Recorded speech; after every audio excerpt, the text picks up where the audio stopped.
Welcome to Inside the Broncos, football in the West. Larry Pulowski with you here, along with Jeff Caves. Tired travel soldier. Come back from the East Coast last week. Man, that's just painful, isn't it? Oh, yeah. All that time where you're doing nothing. Oh, just yeah. sitting there thinking about the next week, thinking about what you're not getting done on that airplane. Oh, yeah, that was tough. The weenies, the baked beans, the lobsters. Man, this is rough. You get into some lobster over there? Oh, a 2-pounder. Yeah, that'll 2-pounder. Yeah, I did it all. Well, nice. Tell us about the trip back to Yukon. Obviously, the game went fairly well, although kind of an up and down game. Yeah. We'll talk about that in a little bit. But your travel back there, the team seemed to make it back okay. Yeah. There was talk about them being tired. And how do 18 to 22-year-old guys get tired? I just don't understand that. That's But furthest talk east about the trip. furthest east they've ever been. So for Boise State, that's important to note. It is a long haul, 5 hours in the air. Mm-hmm. I think that does take a little bit out of you. And then, you know, the early start with the early kickoff, it changes their routines. But they got there a day early to acclimate themselves, and certainly the result acclimated it. But it's an easy flight into Hartford, and then the game was in East Hartford, and then they're out of there. So went pretty smooth. Well, the stadium, Rentschler Stadium, I believe it was called, roughly 30,000 fans in attendance. You know, tell us a little bit about the atmosphere there, because once UConn went ahead, Yeah. the crowd got all fired up. Yeah. Talk about the game day experience. Well, it's the stadium is low-leveled, so it is encircled. It's a 40,000-seat stadium, but it's not that high.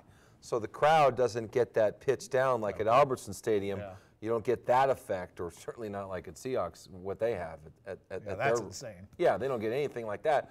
So the crowd's a late-arriving crowd. They really don't even come till the first quarter. There was a threat of rain. It was a noon kickoff. Boise State certainly isn't a top 25 team, so that shine was off. I was concerned they were going to get past 25,000. The fact that they got to 30 was really pretty good. All right, well, we'll get back and talk about this UConn experience a little bit later. Remember, if you would like to sign up for our ticket giveaway, go to our website at 12ktrv.com. You can get 2 beautiful Bronco mugs and 4 end zone tickets to the next home game. We'll be back with more Inside the Broncos, football in the West, right here on Channel 12, brought to you by Even Green Technology, the Treasure Valley solar expert. Football in the West is brought to you by Even Green Technology, the Treasure Valley Solar Authority, and Steve's Hometown Ford and Steve's Hometown Toyota, 100% committed to your satisfaction. Also by Western Heating and Cooling, turn to the experts, and Leisure Time Spas and Hearth Products. Come see us at Leisure Time. You'll be glad you did.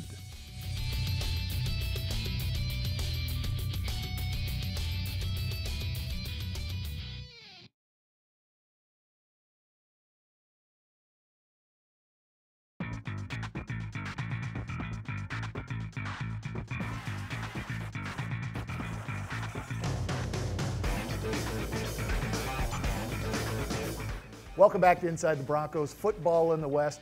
Before we get into the UConn recap from last week, let's congratulate and talk about our winner.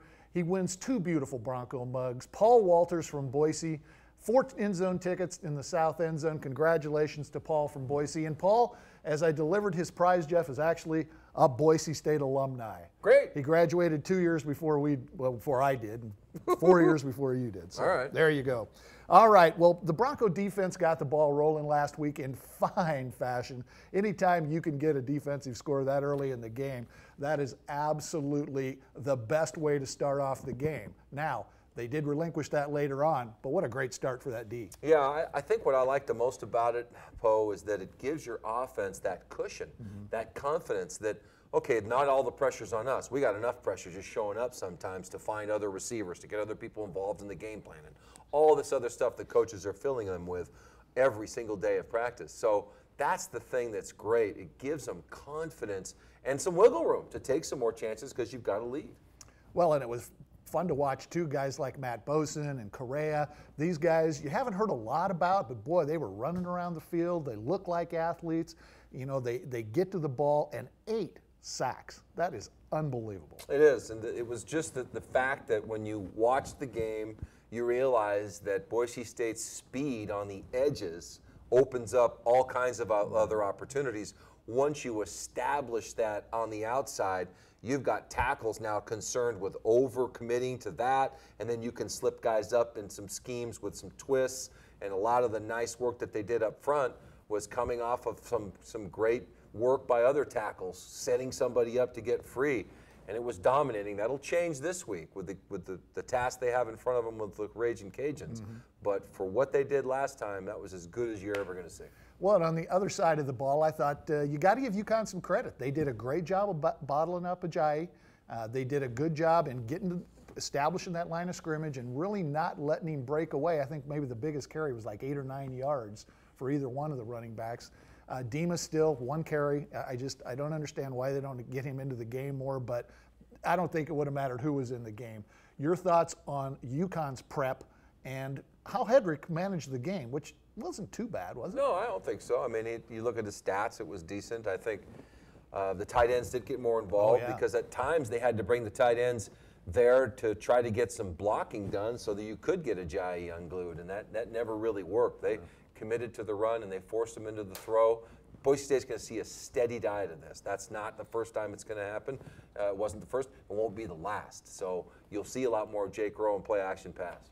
Did the air come out of the stands a little bit when Dante Dion pulls that ball away from their big receiver, 85, and takes it to the end zone? Was that a little bit of a deflating moment in the stadium there? Well, let's just say I watched the exits fill up at that moment. There's no question that that was basically the cherry on top to put that game away. You know, and it's always one of those stats. You look at time of possession and you see they had 11 more minutes with the ball.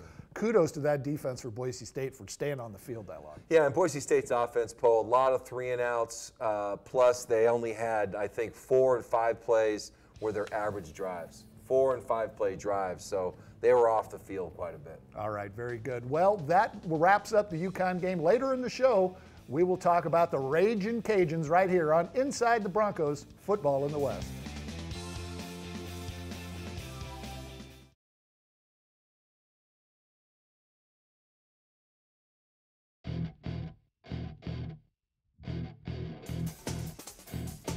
Welcome back Inside the Broncos, Football in the West.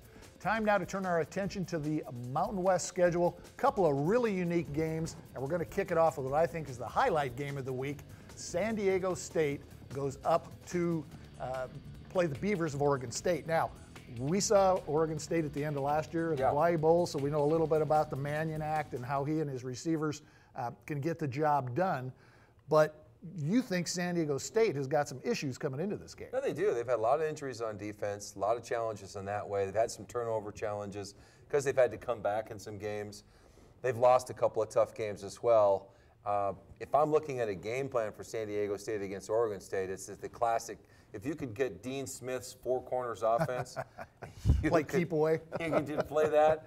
I would play that against Oregon State because the last thing you want to see is Mannion with the ball. Yeah. So the kind of time of possession that UConn had on Boise State, that's what you'd like to do if you're San Diego State against Oregon State. Run the ball, don't have any turnovers, long drives that end in productivity, 3 or 7, and keep your defense off the field. And then you're going to have to do some things on defense and take some chances because they're very explosive through the air. Well, and you mentioned running the ball, and Donnie Pumphrey, the main running back for San Diego State, is a guy that can get on fire. You know, if they can get him out early and get him started, get him established, this kid runs the ball pretty well, and they don't turn the ball over a lot, which is a good thing too. I think in looking at Oregon State, one of the challenges, you're going to have a lot of opportunities unless your defense really can shut them down because they strike fast. They can get big plays on you. They can hit long balls. They have great yards after the catch.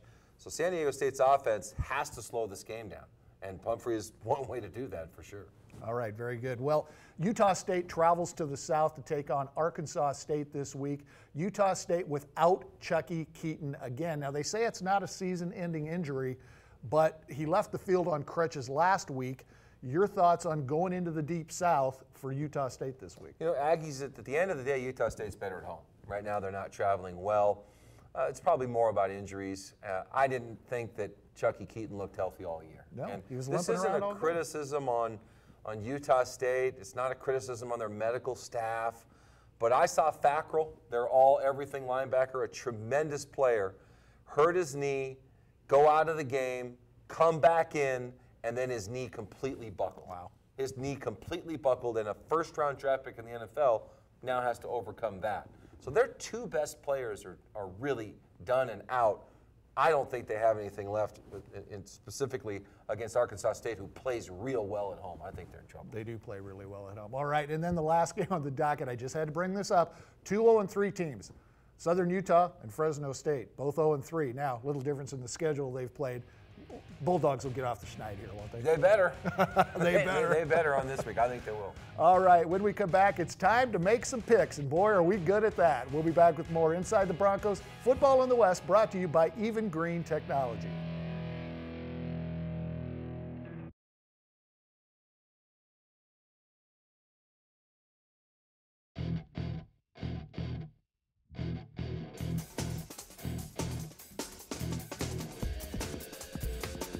Welcome back to Inside the Broncos, Football in the West. Obviously, the snicker segment is now about to take place where we make our picks, you snicker, and we get embarrassed. So let's go to the tail of the tape. We cannot tell a lie. We stink.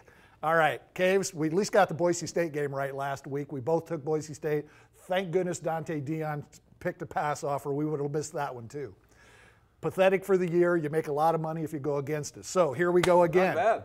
JC, Central Michigan, and Kansas? You're taking Central Michigan. Two bad offenses, and as long as Central Michigan gets their bad offense on track first, and I'm getting 4 points, I like that game. You're going all the way to reason. the bank with that one. Okay, I like it.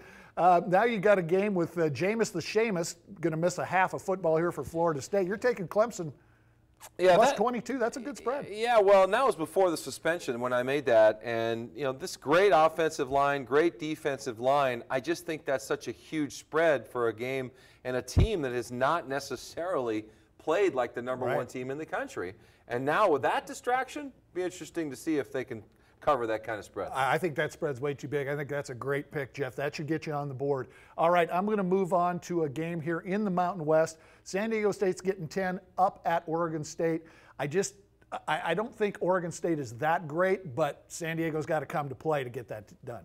Yeah, they do, and we'll find out. All right, and then the Red Wolves of Arkansas State. I'm going to take them. They're only giving up 3 points. You know, it's probably a game. I'm going to go with the Red Wolves on this one, though. I don't think Utah State's going to be ready to go. I think they are going to miss that quarterback. You talked about Fackrell, the linebacker. I just don't think they've got the wheels to get it done. Now, Boise State. Jeff's getting off the Boise State covering bandwagon. He's taking the Raging Cajuns. Well, you know, they're getting better, of course, at covering, but if the Louisiana quarterback runs it the way he does, they haven't seen that before. Right. And on top of that, what if they don't turn the ball over the way they have been? Oh, I know. That means they're going to get more possessions, and they are going to score a little bit. I see Boise State winning by 14, but 16 was just too much. Yeah, it's a lot of points, but I'm going to go the other way. I'm going to take the points. Again, it's all about how Boise State gets started. They've got to get off the schneid early. If they leave the Raging Cajuns in this game too long, that's going to create a problem. I'm going to give up the points, take the Broncos, see if I can ride that 3 weeks in a row. All right, there are our picks of the week. Please do with them as you will, and come back and laugh at us again next week right here on Inside the Broncos, Football in the West.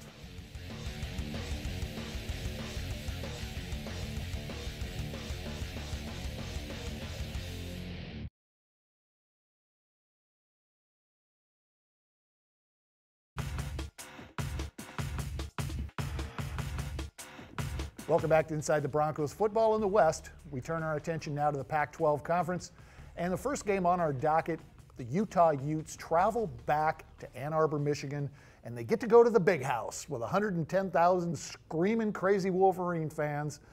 But a Michigan team that kind of lacks some athletic ability. Do the Utes have a chance in the big house? You know, of course they have a chance. You know, that That's goes why they without make you saying. play the game. Yeah, I mean, they're a Pac-12 team with talent. They have some good skill people that can make some things happen. Of course, Michigan can continue to turn the ball over. But Michigan doesn't schedule these games to lose. And if you look at their non-conference games, 18 straight wins in non-conference home games. They don't schedule these to lose. So if it happens, it's another big problem with Hoke. And to Hoke's credit, he's 11-0 at home against non-league people in September when they schedule patties. Sure. You know, they just schedule these patties like in this case, unfortunately, Utah. Utah's not in the upper third of the Pac-12. So, yes, they should handle them.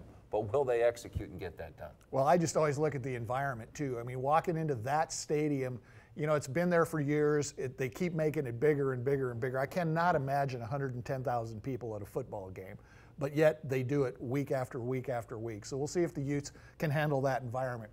Well, the Oregon Ducks finally get to leave the confines of Autzen Stadium in Eugene, and they get to travel to the wonderful city of Pullman, Washington. Where they'd never go if they ever scheduled. Seriously, they'd never play. They would never play there. Yeah. I don't think, but they have to. That's the way it works in the Pac-12, and that's the penance you pay for keeping Washington State in that conference. You have to go to Pullman. Now, Mike Leach's team throwing the heck out of the ball like they always do. There's nothing new there. You're not really going to have to worry about a lot of running game with this guy. The Ducks, though, bring everything to the table. All guns are loaded. Multiple weapons. It's just ridiculous. I think one of the differences that people are talking about with Oregon this year is they've got the physicalness to knock Michigan State around. And so in key positions along the offensive and the defensive lines and summit linebacker, they're physical football players. And this is what will overcome any other deficiencies they have at times. They can line up, knock you off the ball, and run the football should they so choose. Washington State, all he wants to do is throw the football. He is the worst, or in the bottom four of rushing in the country. You have to have a little more balance than that because everybody's just geared up for them throwing the football. So it'll be hostile, but I think Oregon will walk all over them. Well, Jeff, there's got to be a lot of Cougar fans shaking their head after going into Reno and getting beat by 11 points down there. That was just something that I don't think a lot of Cougar fans expected. You know, their only win right now is coming against Portland State. I think they've got a tough task. I agree with you there. All right, that wraps up our Pac-12 talk. When we come back, we'll get into the Louisiana Ragin' Cajun right here on Inside the Broncos, Football in the West, brought to you by Even Green Technology.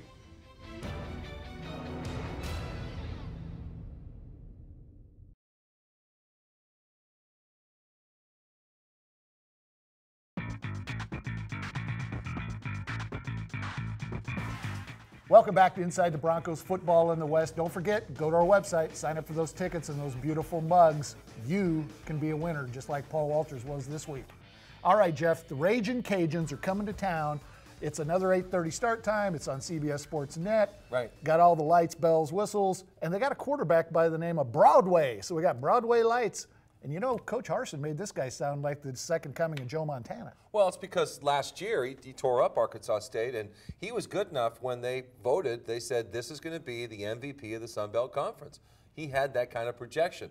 He's not hitting that pass. His number one wide receiver is out for the year. He's had way too many interceptions. He's forced things. It's been trouble. All coaches worry about, though, will it all come together against us? Because they know he has the potential. He just doesn't necessarily have the big weapon around him. They have a great running game, which we'll talk about. But will it come together against us with no turnovers? Let's hope so.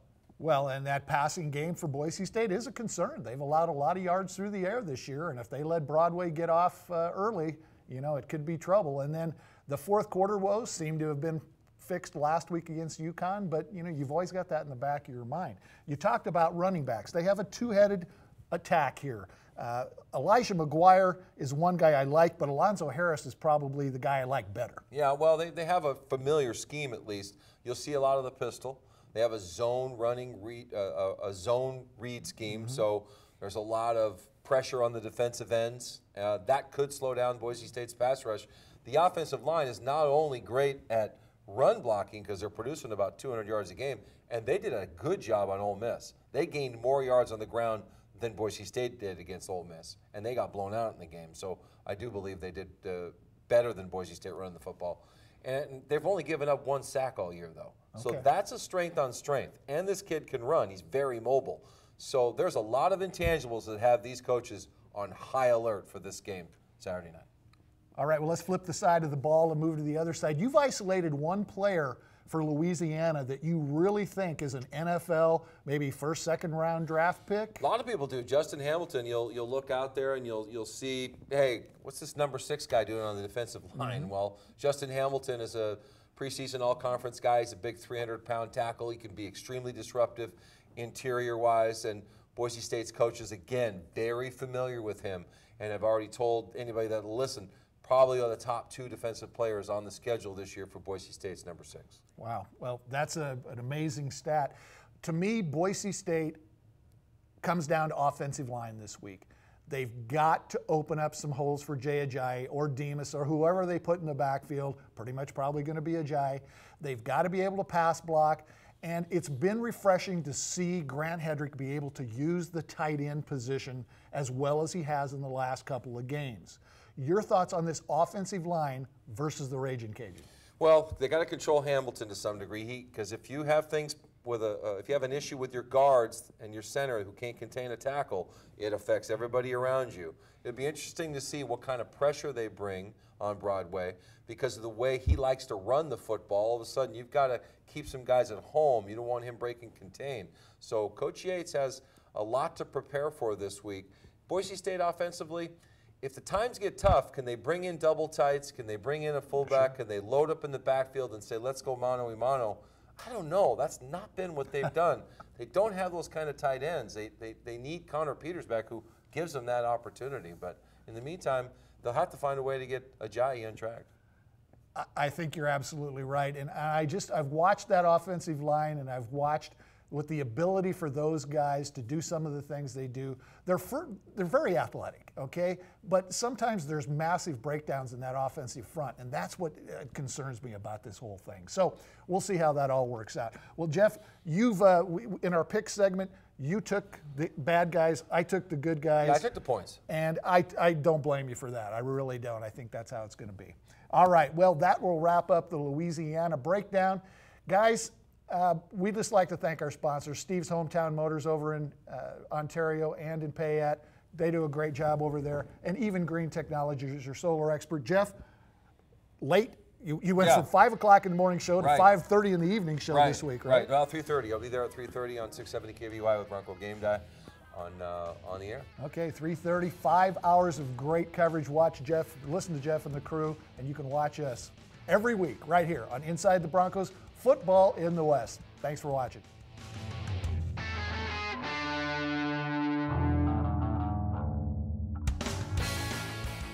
Inside the Broncos, Football in the West is brought to you by Even Green Technology, the Treasure Valley Solar Authority, and Steve's Hometown Ford and Steve's Hometown Toyota, 100% committed to your satisfaction. Also by Western Heating and Cooling, turn to the experts, and Leisure Time Spas and Hearth Products. Come see us at Leisure Time. You'll be glad you did.